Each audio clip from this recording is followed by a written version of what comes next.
Сәлем, бүгін Рафаэлла тортын дайындаймыз. Осы рецептпен дайындасаңыз, өте дәмді әрі нәзік болып шығады.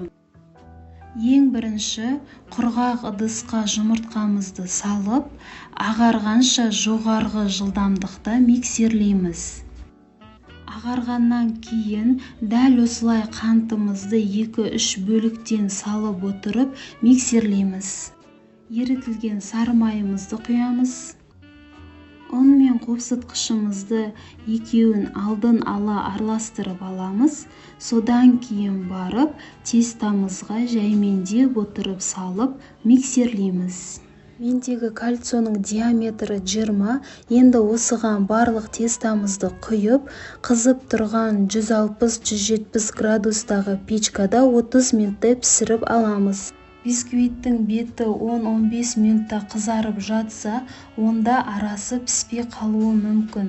Сондықтан да печкаңыздың температурасын төмен түсіргеніңіз жөн. Піскен-піспегенін шпажкамен тексеріп көресіз. Бисквитті 3 бөлікке бөлдім. Менде арнайы үлкен пышақ. Сіздер күнделікті қолданып жүрген пышақты қолдансаңыздар болады, бірақ өткір болуы қажет. Бисквитке пропитка жасаймыз. Сүтке қант пен кокос стружкасын қосып, жақсылап араластырып, щеткамен жағып, ылғалдандырып шығамыз. Қатты ылғал болып кетпеу керек, өйткені суланып кетеді.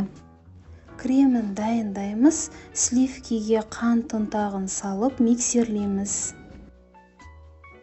Творожный сыр саламыз, миксерлейміз.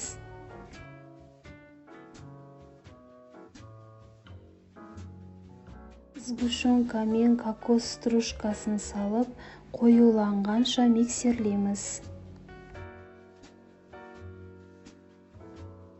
Креміміз қоюланды. Тортымызды кальцоға жинасақ, шеттері түп-түзу болып шығады. Бисквиттің арасына крем салып отырып жинаймыз.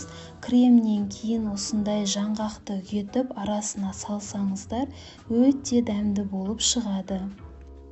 Жаңғақты барлық қатарға салып, креммен жинап болғаннан кейін дәл видеодағыдай кальциомызды аламыз. Торттың шетіне крем жағып тегістегеннен кейін кокос стружкасын қолданамыз.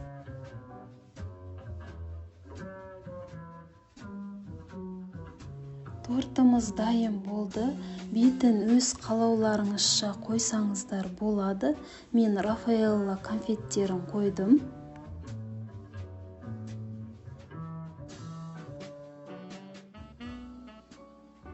Дәмі де керемет жұп-жұмсақ болған. Сіздер де жасап көріңіздер. Сіздерге ұнайтынына сенемін. Ас дәмді болсын.